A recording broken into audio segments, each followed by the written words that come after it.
This weekend, a brand new film in the Toy Story franchise, which is now the highest rated animated franchise of all time on Rotten Tomatoes, has released into theaters. Here's my review of Toy Story 5. Before I dive in, if you would subscribe, hit the like button, hit the bell. Comment down below. Most important part, what did you think of Toy Story 5 if you have seen it? If you have not seen it, are you excited to check it out? And with that said, Toy Story 5 is alright. It's good. I liked it enough. Now, comparing this to Toy Story 1, 2, even 2, even though I'm not the biggest fan of 2, 2, 3, even 4, it's definitely the worst, in my opinion, of all the Toy Story movies. But that doesn't mean I didn't have a good enough time with this movie. As always, it's really fun to just see these characters and hang out with these characters. I love Woody. I love Buzz. Jessie, one of the most underrated characters, is at the forefront of this movie, which I did enjoy because I just really like her character, and I thought she was a ton of fun inside of this movie and has some emotional moments. We'll talk about that later in the back half. But you got her, you got all the side characters, all the other toys that's really fun to hang out with. Bonnie, I think, is just a really... Let me say it this way. What they did with her character in this movie, I thought was really effective for what the movie wanted to do. You look at Inside Out 2, that's a movie about a young girl trying to fit in, peer pressure, with anxiety and all those emotions. This movie's kind of a lot like that when you get to the plot line with Bonnie. And I just think that she had a really good character arc inside of this movie, and just fun to hang out with her. I just love this world. I love the characters. There's all these, the Buzz Army, really fun inside this movie. So it's just fun to hang out with all of these characters with a movie that has just some stunning, fantastic animation. It's Pixar. The animation's obviously going to be good. And whether it's the playtime sequences that are just kind of like this water art, really colorful, vibrant sequences, or whether it's just the animation in general, it's all really, really good, just as it is in pretty much any Pixar movie or any movie in the Toy Story franchise.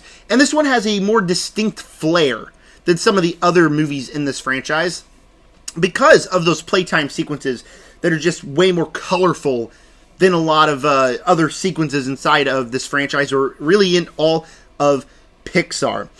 This movie is really emotional, and that's, I think, the one hook. That's the thing that hooks you, is the emotions in this movie. Is that from the early reactions, a lot of the reviews say there is a sequence in this movie that has made people bawl their eyes out.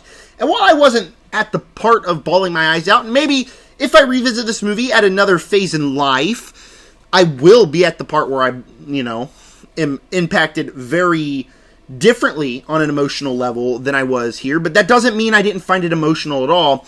I still think it's very emotional and really effective. That one sequence, everything with Jessie. The theme about the movie, there's actually a lot of themes. Some of the themes are about being, useful or kind of finding your purpose, I would say. Not being...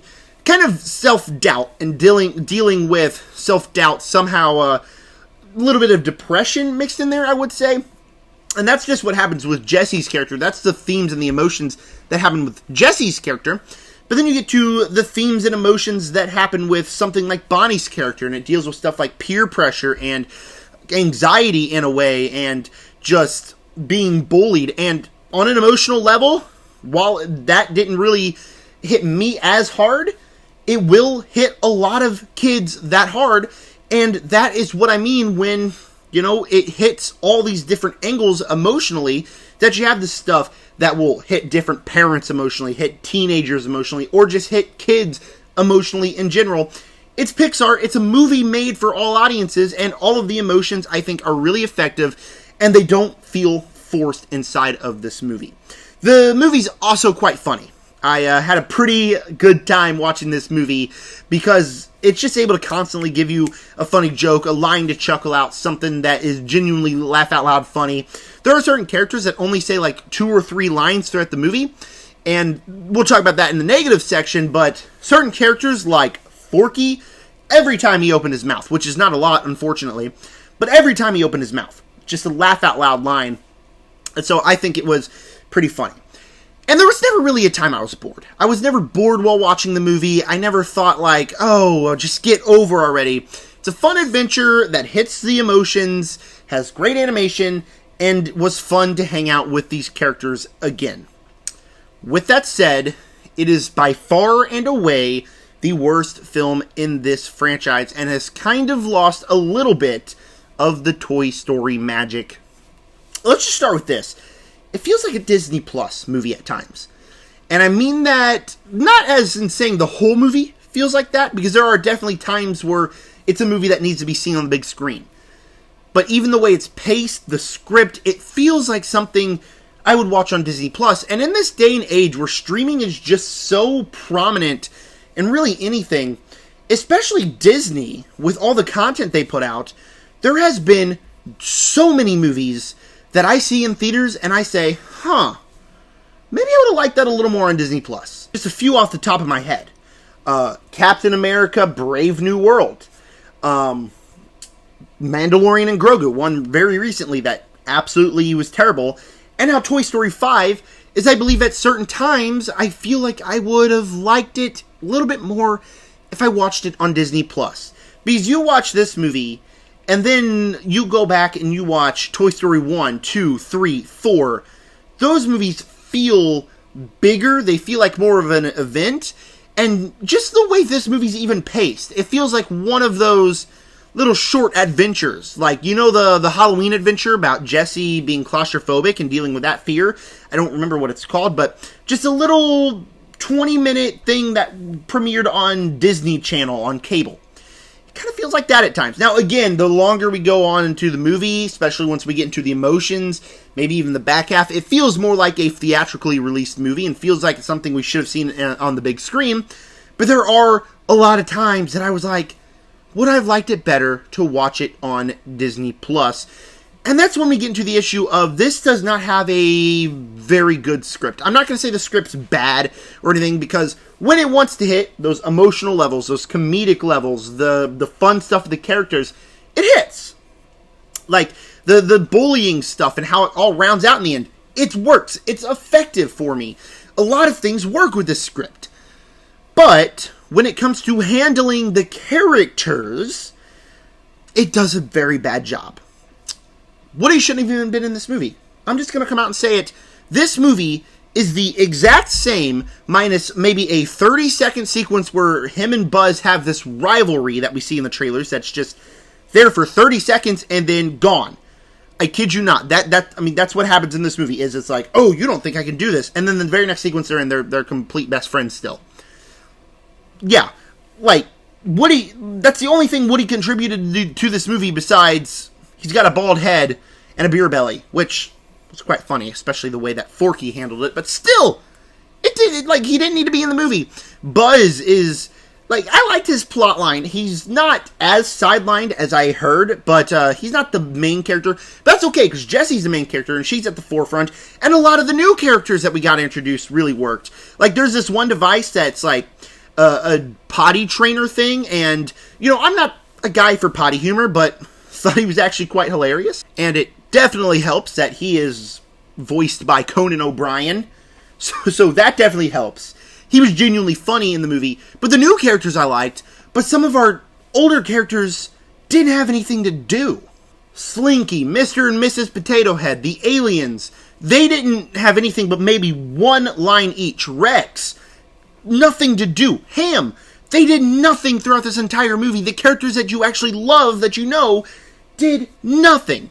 The newer characters from, the Bonnie age, you got the Trixie and the Mr. Pricklepants, and then the Dolly with glasses, or Forky has a wife in this movie now, and it's just like, I don't think she has a single line throughout this entire movie.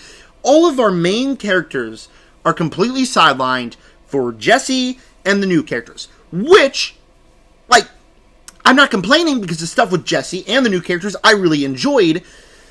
But what's the point of bringing Woody back and undoing the ending of Toy Story 4 if you're not going to do anything with that character? Like, I was insanely skeptical going into this movie, because it's like, why do Toy Story 4 when a lot of people think that you had the perfect ending in Toy Story 3, and then like, it closes out Woody's arc, and then just bring him back for this movie. And it did not win me over with the thought and the execution of why he's returned. So, way too many characters, not a lot of them utilized at all, and I'm going to blame the script for that. And I will say, Toy Story 5 has lost a bit of the magic. I felt something watching Toy Story 4. Not when I first watched it, because I was, I think, 12 at the time, and I'll talk more about that in my Toy Story ranking coming in a few days, but I felt something during the rewatch. Toy Story 1, even 2, and 3, I felt something. Watching this movie, I was like, oh, that's a fun adventure. During one or two sequences, I'm like, oh, that's really heartfelt. That really works. I genuinely don't think I could ever see myself sitting down and revisiting this movie as often as I do the rest of the Toy Story franchise. I don't think, unless they do a Toy Story 6, and this movie's already making bank, so I guarantee you it's gonna make a Toy Story 6. Okay, I guarantee it. I don't think until that movie comes out I'm ever gonna revisit this movie. I don't see myself doing it, because it lost a little bit of the magic. It doesn't feel like it doesn't feel like Toy Story, like the good, awesome, you must see this version of Toy Story. So, just too many issues with this movie. Now, I'm going to say it, like, a lot of movies that have this many issues, I just leave like, oh, that was really disappointing. I was fully expecting this to, like, either be amazing or be really, really bad, and it's just kind of in the middle there. And that's okay, because it's a movie that I had a good time with. And that's alright. Like, yeah, I can have a good time with a movie while also feeling it's not as good as the other ones and starts to lose a little bit of its magic. That's not to say it's bad by any means. I did like it. I'm going to go positive on it. It's just, by far to me, the weakest Toy Story movie. Before I give you my final score of Toy Story 5, if you would subscribe, hit the like button, hit the bell. Comment down below if you've seen it. What did you think about it? And if you haven't seen it, are you excited to watch it? Did this review make you want to see it more or less? And with that said, Toy Story 5 is fun to hang out with the characters. It's funny, it's got great animation, and the emotional moments hit. But there is too many characters, the script isn't the sharpest thing in the world, and it lost a little bit of that Toy Story magic. With that said, Toy Story 5 is still going to get a B from me, and I think, unless you have kids, honestly, if you're a Toy Story fan, you can check it out on Disney+. You don't need to rush out to the theaters to go watch it. Just wait till it releases on Disney+. It's, like, going to be early August when it does it. But, I wouldn't say you have to rush out to see it.